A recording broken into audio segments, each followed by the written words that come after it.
Assalamualaikum warahmatullahi wabarakatuh. Selamat siang. Waalaikumsalam. Waalaikumsalam warahmatullahi wabarakatuh. Selamat siang. Oke, selamat siang semuanya.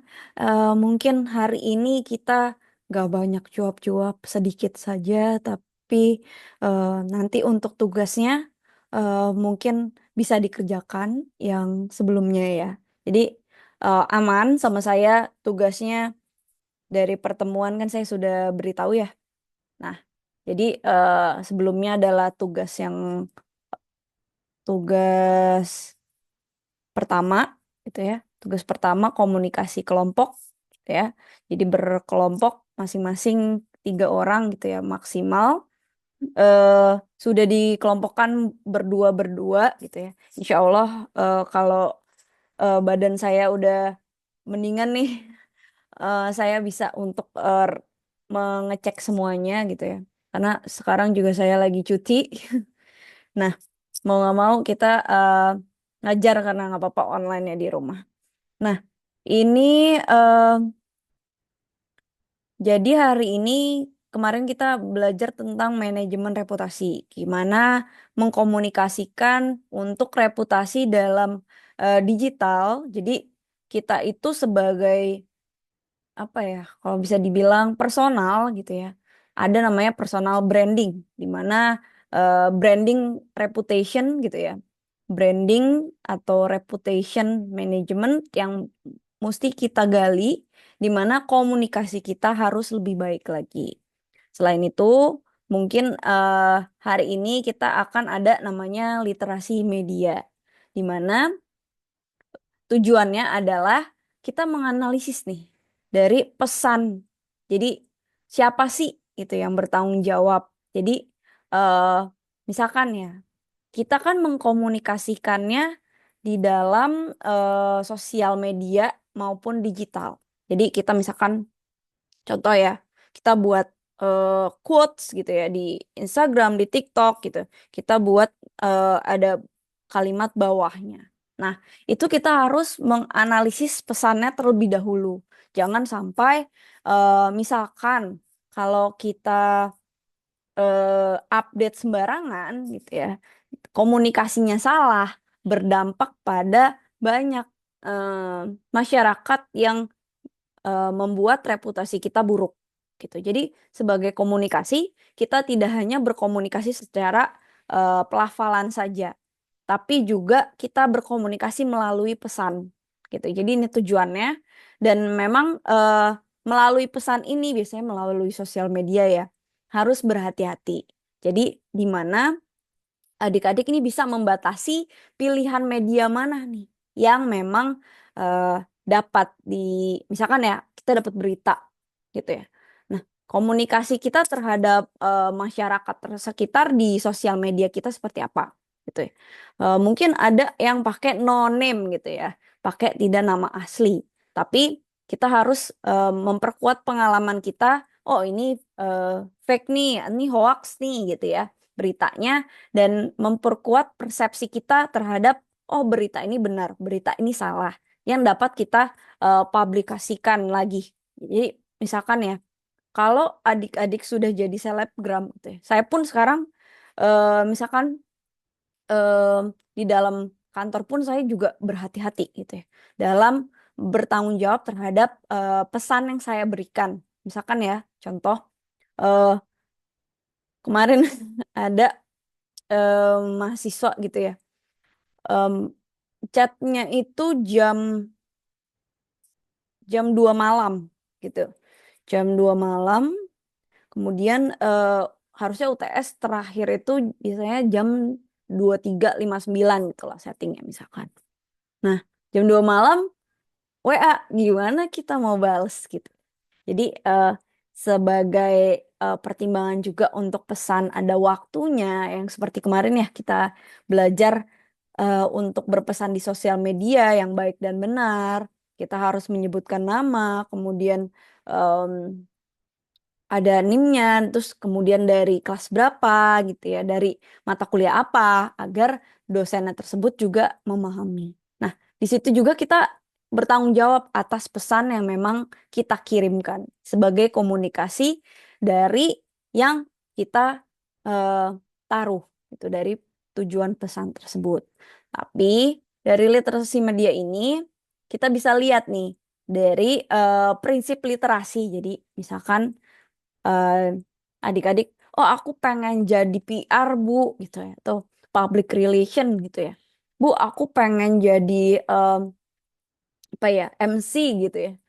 Nah, dari situ pun kita harus memiliki prinsip literasi, di mana semua media yang terkonstruksi, yang memang detail, yang tidak hoax gitu ya, medianya juga berbentuk realitas.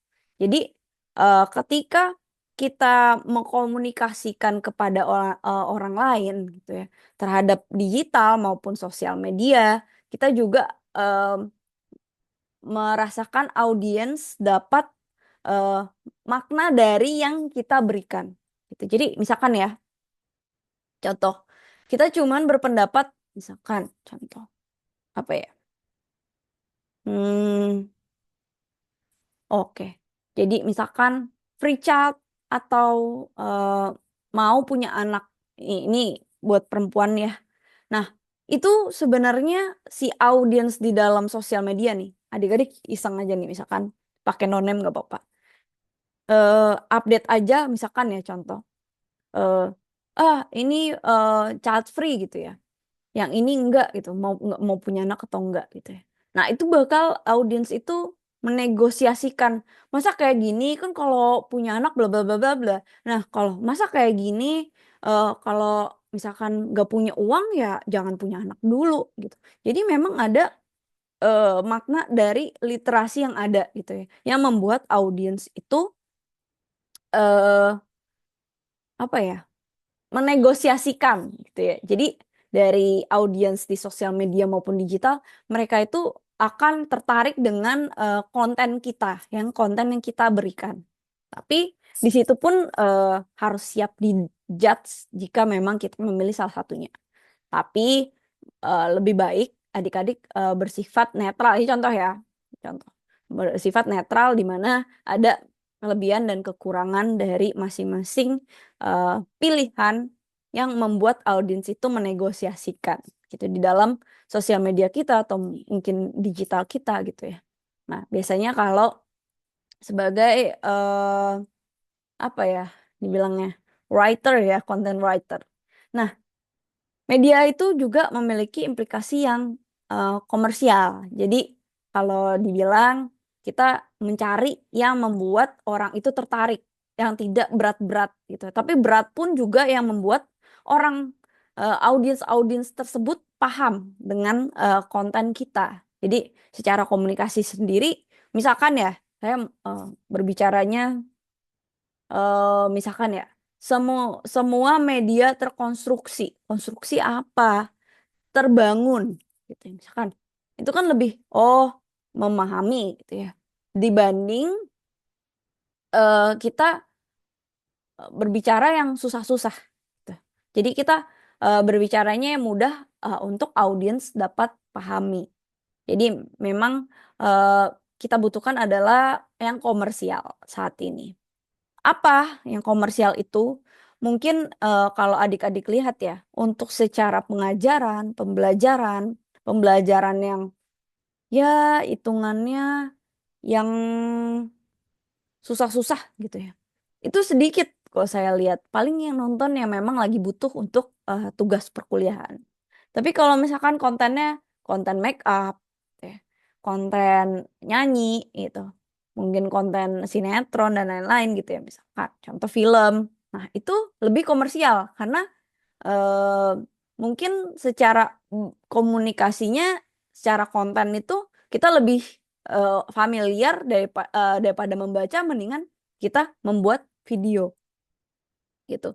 Jadi memang dari media tersendiri juga mengandung pesan-pesan ideologis dan nilai. Jadi dari setiap pesan kita, misalkan kita mau mengikuti apa ya, membuat video seperti kemarin gitu ya. Misalkan ini tugas gitu ya.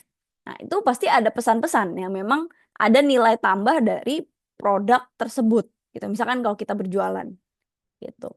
Jadi komunikasi eh, luas sekali, bisa menjadi personal branding, terus kemudian bisa jadi kita sendiri untuk berjualan gitu ya, untuk berbisnis.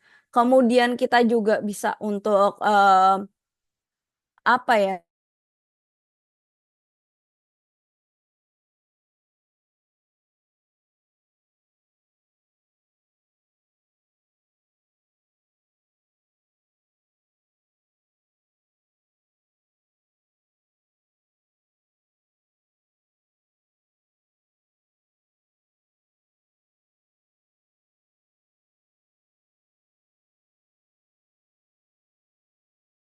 Nah, misalkan maaf maaf. Jadi misalkan elemen literasi media. Jadi memang ada kesadaran akan pengaruh media terhadap individu dan sosial. Jadi misalkan jika kita posting publish, contoh ya, saya waktu itu lagi suka Korea-Koreaan, gitu ya. Nah, eh sarangnya gitu kan, misalkan sarangnya gitu kan. Nah, ternyata ada salah satu teman saya yang berasal dari Jawa Barat, yaitu orang Sunda, yang memahami sarangnya ini adalah hal yang buruk. Apa? Ah, oh arti di bahasa Sunda sarangnya itu sange gitu. Dan itu kesadaran, oh ternyata setiap individu dan sosial bahasanya berbeda dengan kita. Nah, pemahaman akan komunikasi juga dari proses komunikasi massal gitu ya. Kita juga harus memberikan arahan jika memang masih ada yang miskomunikasi. Contoh nih misalkan, saya waktu kemarin mungkin ada beberapa kelas saya selalu untuk merekam gitu ya em, setiap pertemuan dikarenakan jika memang saya salah saya akan terbukti ataupun anak ini jika salah gitu ya pengertiannya saya akan menjelaskan melalui video kembali gitu ya. Nah, mungkin anak ini itu tidak mengikuti perkuliahan secara full. Saya pun tidak mewajibkan untuk yang lain-lain gitu ya. Nah, kan perempuan tahun saya kayak gini, Bu. Nah, coba nonton dulu. Saya udah jelaskan semuanya. Oh iya, Bu, maaf saya udah nonton, udah ngerti. Gitu. Jadi, gimana cara untuk pemahaman akan proses komunikasi secara massal? Gitu. Kita punya trik and tipsnya. Gitu. Gimana? Ya, biasanya jika memang kalau adik-adik, oh aku pengen jadi selebgram, Bu, pengen banget. Nah, bisa nih.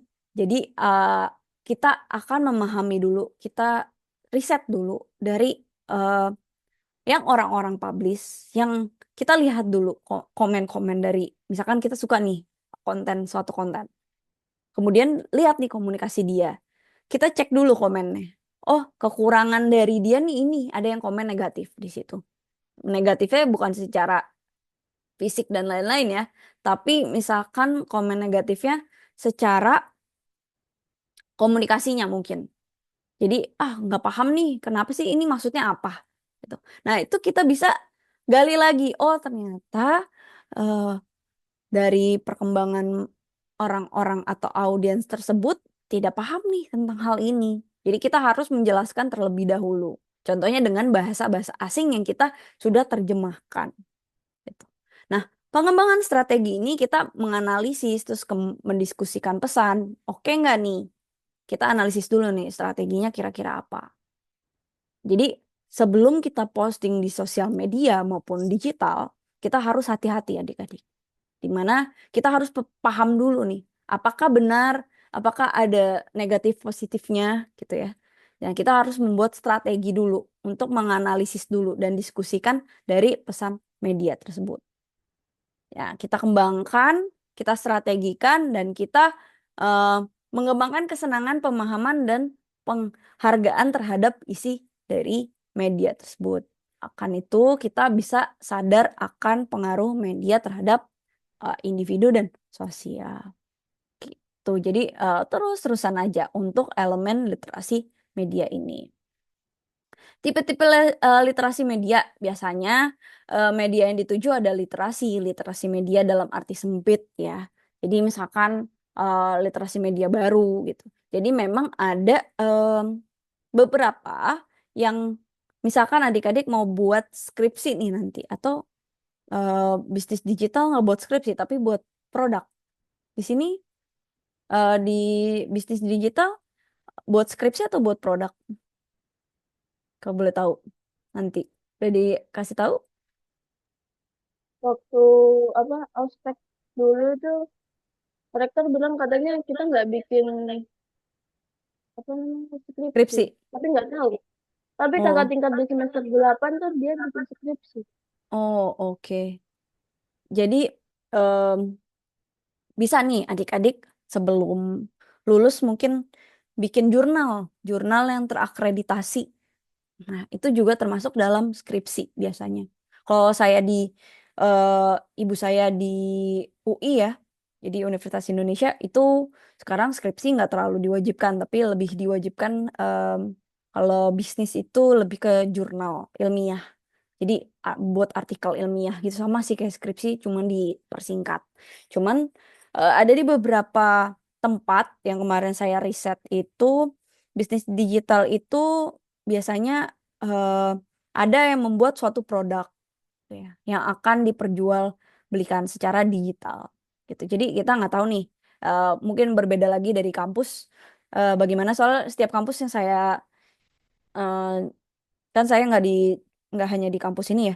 Cuman saya coba cek ada beberapa yang memang berbeda-beda. Ada yang perlu skripsi, ada yang cuman hanya jurnal artikel aja dibutuhkannya. Terus kemudian ada yang permintaannya harus bikin produk gitu ya. Nah, dari sini mungkin nanti bisa ditanya-tanya agar adik-adik semester 4 ketika semester 6 kan nanti udah mau semester 7 ya. Udah sibuk gitu. Nah, bisa dicari-cari dulu nih. Mungkin metodologi pertemu semester 6 metodologi ilmiah. Nah, mungkin nanti adik-adik udah mulai cari dulu nih. Nah, literasi yang nanti adik-adik dapat gitu ya. Walaupun di AI pun masih banyak yang salah. Saya sarankan misalkan em, sebentar. Nih saya sarankan kalau mau di, di sini nih untuk literasi ya, bagusnya menurut saya. Ini karena saya ngajar komunikasi, jadi eh, mau nggak mau kita harus belajar literasi juga. Oke, kita cari.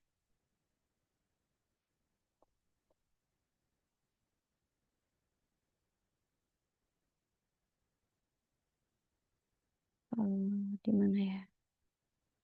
Sebentar. Ya kalau out mungkin minggu depan kali ya. Google Chrome. Nah, jadi sebenarnya tahap literasi itu ada banyak. Nah, bisa di rumah, bisa di sekolah gitu. Jadi nggak apa-apa nih kita habisin dulu ya. Sebentar sambil saya searching yang ini dulu. Jadi kalau adik-adik dapet tugas, nah biasanya kan kemarin itu kesusahan ya. Bu, saya bikin video lama Bu gitu ya. Nah, sebenarnya ada namanya saya ini kan Sora. Tahu Sora? Nah, jadi sebenarnya kita bisa pakai menggunakan ini adalah AI untuk pembuatan video maupun gambar gitu. Jadi ketika adik-adik misalkan kesulitan gitu ya, kita bisa bisa membuat video di sini. Jadi ini masukkan aja nih. Ini namanya sora.chatgpt. Nah, kita bisa membuat animasi-animasi selain misalkan ini ada muka kita ya. Kita masukkan aja gambar kita, kemudian tolong dong, ini produknya, ini mukanya. Nah, itu bisa kita tinggal maintenance terhadap sounds-nya. Jadi adik-adik juga eh, membuat mungkin kalau ini untuk yang kemarin ya tugas. Ini ada masukan bisa untuk pembuatan video secara cepat. Yang saya dulu buat video mungkin 12 jam gitu, sekarang 5 menit udah jadi gitu. Yang penting ada foto produknya, muka saya, misalkan saya mau pakai muka saya, kemudian saya tinggal upload, tolong dong, saya pengen misalnya pakai bahasa Inggris aja ya, agar si AI-nya lebih bagus. Misalkan, please help me to make a video for affiliator bla bla bla bla. Misalkan affiliator about this product gitu ya. The product is bla bla bla. It's ada apa misalkan the voice from me bla bla bla. Update aja voice-nya dikit. Nanti akan terupdate secara video. Itu masuknya Sora. Nah, kalau literasi untuk adik-adik misalkan disuruh daftar pustaka. Nah, daftar pustaka itu, bentar saya share dulu. Daftar pustaka itu biasanya ada di sini. Aduh, error. Sebentar. Kita sambil eh, knowledge-nya ditambahin lagi ya. Em,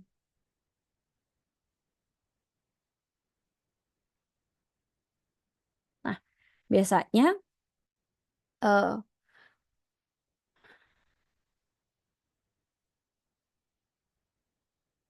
nah, misalkan oke. Nah, misalkan di sini adik-adik bisa untuk SciSpace ini adalah AI untuk penelitian adik-adik. Jadi literasi yang memang udah ada nih bukunya. Misalkan eh, apa namanya, adik ini mau mencari apa? Misalkan literasi. Nah, keterampilan kritis di cara media. Nah, nanti dia akan searching makalah-makalah atau jurnal-jurnal apa yang memang terpublish, yang memang dapat memahami tentang satu kalimat tersebut gitu. Jadi nih, misalkan seperti ini. Mungkin ini dirangkum oleh si SciSpace ini ya gitu. Jadi bisa untuk kepentingan literasi media gitu ya, secara kritis, konten, meningkatkan kemampuan untuk informasi gitu. Jadi di sini langsung apa sih literasi media? Tata, saya kurang paham nih karena PowerPoint gitu ya. Nah, bisa nih cari. Jadi adalah keterampilan penting di era digital. Jadi kita tuh membuat sebuah konten menjadi yang kompleks. Jadi kita bisa mengaksesnya dimanapun. Nah, adik-adik pun bisa nih untuk ketika membuat suatu konten, tolong dong buat konten mungkin tolong buat percakapan gitu, atau buat percakapan untuk membuat affiliate misalkan di ChatGPT gitu ya contohnya. Buat videonya di Sora.chatgpt. Misalkan buat pengertiannya untuk penerjemahannya di SciSpace. Nah, itu adik-adik bisa untuk mengerjakan lebih cepat gitu. Misalkan ya, ini kalau deskripsi ini bab 2, bab literasi. Nah, eh, literasi misalkan ya, adik-adik tentang apa skripsinya nanti mungkin. Nah, saya nggak ngajarin eh, detail ya karena saya nggak ngajarin metodologi. Cuman nanti bisa nih untuk di copy, di apa mungkin diperbaiki kalimatnya agar tidak terkena Turnitin. Itu ada em, nah, itu bisa untuk bab 2-nya. Jadi, oh ternyata penting ya di era digital ini dapat signifikan dari beberapa konteks gitu. Jadi memang literasi ini ampuh untuk memberdayakan individu menangkap landscape media secara kritis dan bertanggung jawab. Jadi ketika adik-adik mungkin saya lihat beberapa tugas pakai ChatGPT gitu ya, tapi nggak ada eh, referensinya. Ini referensinya dari mana gitu ya? Setiap kalimat tersebut. Nah, tadi pakai SciSpace itu biasanya lebih oke lah dari kata yang memang langsung detail, oh menggunakan eh, dari si jurnal tersebut gitu. Misalkan Talita Gustiana eh, dari dari buku saya gitu misalkan. Terus tinggal oh menerangkan tentang ini dari bukunya. Jadi adik-adik bisa lebih mudah sekarang dibanding zaman saya dulu gitu ya. Di zaman mungkin 2020 itu masih belum ada AI. 2022 baru ada AI. Tuh. Jadi sekarang lebih mudah lagi nih untuk kita dalam meningkatkan literasi kita gitu. Jadi ketika itu kita cari aja di situ. Medianya apalagi nih? Nah, untuk tingkat kecakapan, jadi kita ada tingkat awal, menengah, lanjut gitu ya. Di mana bisa rumah, bisa tempat tinggal, sekolah, lingkungan masyarakat gitu. Bahkan juga sekarang di tempat kerja mungkin nanti adik-adik atau mungkin di masyarakat nanti adik-adik magang. Ya kita nggak tahu penempatan magangnya adik-adik di mana, tapi bisa aja di pemerintahan gitu. Jadi kita harus bisa meningkatkan literasi kita, kira kita untuk bersosial media yang lebih bisa dalam artian kata kompleks maupun dalam artian kata yang baru. Nah, kemampuan literasi media nih, misalkan kalau kita analisis ya, kompetensi berikutnya adalah kemampuan analisis struktur pesan yang dikemas dalam media. Tadi ya, misalkan kita analisis pesannya orang ini, misalkan adik-adik nonton podcast di YouTube. Artinya pesan ini apa sih? Gitu ya. Eh, ini akurat nggak sih pengertian si pembicara ini gitu ya? Akurat nggak sih? Kualitasnya oke nggak sih? Gitu ya. Kemudian gimana nih cara nentuin unsur yang sama dalam beberapa cara? Jadi memang ada perlunya nih kita untuk menyimpulkan suatu pola dari elemen yang memang kita memberikan pesan terhadap tersebut. Jadi memang ini literasi media ya, jadi kita bisa sintesis, kita bisa abstraks, think atau abstrak ya, kita buat abstrak adalah totally dari meaningnya, dari pengertian dari semua yang memang kita secara singkat, jelas dan gambarannya. Jadi ketika kita membaca sesuatu mungkin, oh ini artinya inilah, ini intinya gini gini gini. Jadi agar adik-adik lebih, oh komunikasinya lebih cepat gitu. Biasanya kalau di kantor itu saya dikasih, nih tolong ya gitu ya. Tolong ya kamu gini gini gini. Tapi kita harus yang menjelaskan maksudnya gini gini gini. Oh, oke oke. Jadi kita bisa agar lebih cepat tanggap untuk mengkomunikasinya kembali gitu. Jadi untuk menjelaskan yang memang disuruh gitu. Nah, adik-adik juga harus coba nih untuk memiliki kemampuan dari literasi media ini. Nah, jadi ada aspek nih dari literasi media. Ada proses, ada konteks, ada produksi nilai, framework-nya. Jadi prosesnya ini biasanya aktivitas penguatan. Jadi pertama sih mungkin konteksnya ya. Kira-kira kita mau membicarakan tentang apa. Jadi kita ingin mengkomunikasikan tentang apa. Konteksnya apa sih? Gitu bisa tanya. Konteks itu semacam idenya apa sih? Gitu ya. Nah, ini berpengaruh terhadap nanti yang kita buat gitu. Terhadap literasi media tersebut. Jadi ketika kita di sosial media, ketika kita di media, kita harus ngerti konteks yang atau ide yang kita akan sampaikan itu apa. Kemudian untuk produksi nilai, kita menentukan mana konten media yang dipandang baik dan dipandang buruk. Jadi kita bisa tahu, misalkan ya contoh, tolong dong buatin digital marketing untuk membuat orang-orang tertarik. Kadang ada yang positif, kadang ada yang memang membuat negatif gitu ya, marah-marah gitu ya. Ini nih bertengkar bla bla bla. Tapi ternyata eh, dipandang negatif gitu. Jadi memang kita lihat dulu kita mau produksi untuk membuat orang tertarik ya, pakai konten yang mana gitu. Kan adik-adik bisa lihatlah konten yang oh, berantem-berantem ternyata itu untuk promosi produk gitu. Nah, kemudian untuk framework, nah kita kerangka pandang nih dari konten media yang memang kita pengaruhi, jadi terutama berkaitan dengan motif yang komersial. Jadi kita fokusnya pada ini mau kemana nih? Ini karena konten kita literasinya udah oke, oke kita berkaitan motifnya seperti apa dari konteks yang ada.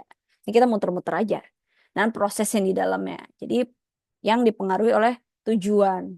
Jadi konteks, kemudian produksi nilainya mau produksi yang mana gitu. Kalau adik-adik nanti sudah mulai ada nih ya di dalam suatu komunikasi secara digital.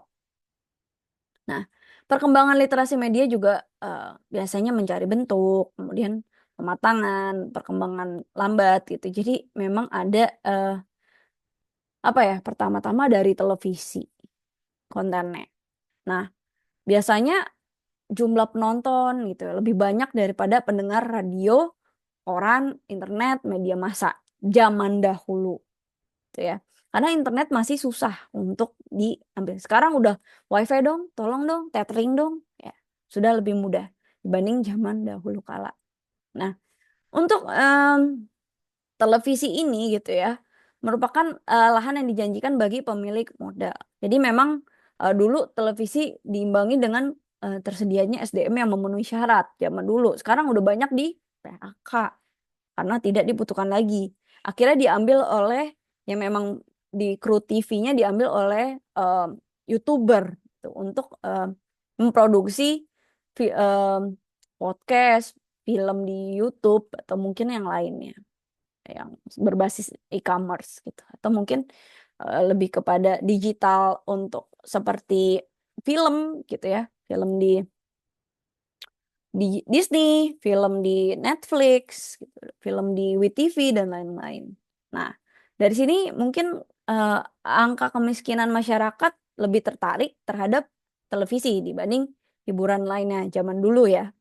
Nah, semakin bertambah jumlah stasiun televisi gitu ya, ini semakin ah, banyak juga untuk rating-ratingnya zaman dahulu kala.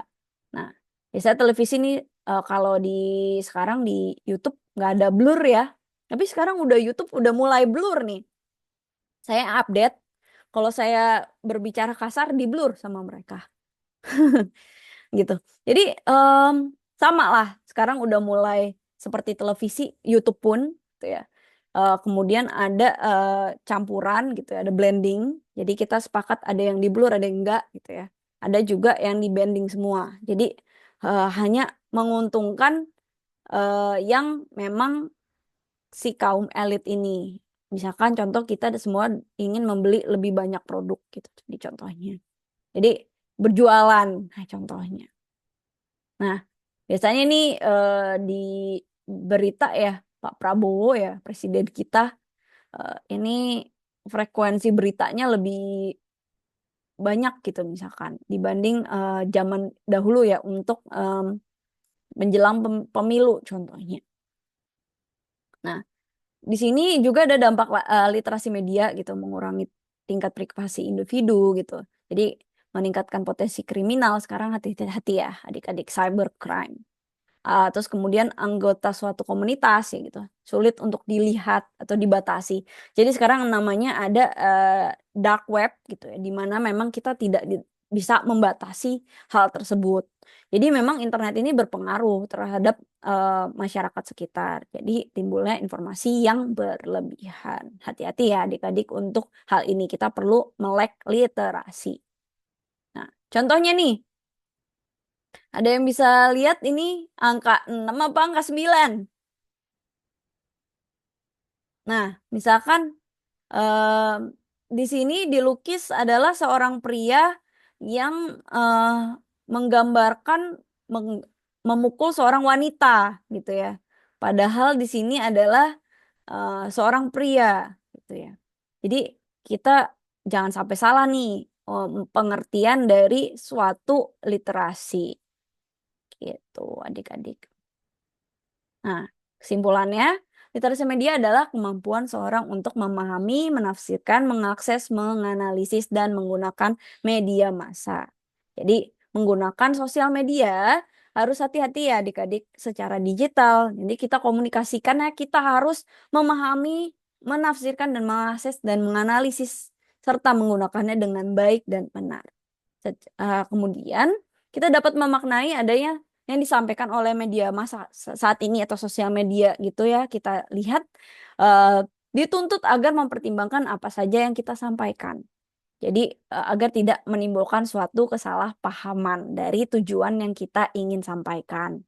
Jadi adik-adik harus hati-hati ya ketika berkomunikasi gitu ya, maupun komunikasi secara langsung gitu, memvideokannya, atau eh, mengucapkan pesan gitu ya dengan eh, melalui sosial media atau eh, digital.